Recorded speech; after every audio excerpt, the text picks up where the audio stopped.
You ask Tiger to solve.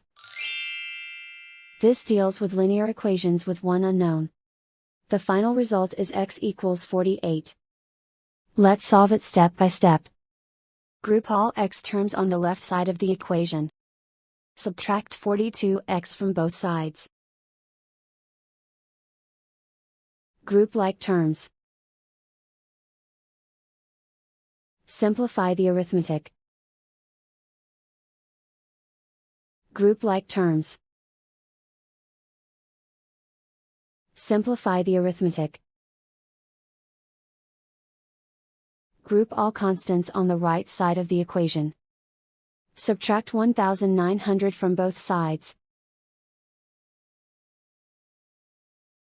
Simplify the arithmetic.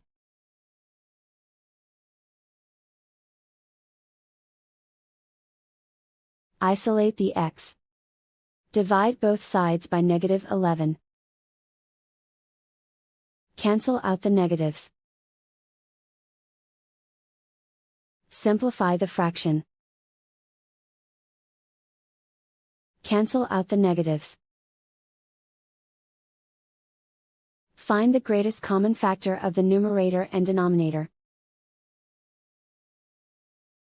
Factor out and cancel the greatest common factor. And so the final result is x equals 48.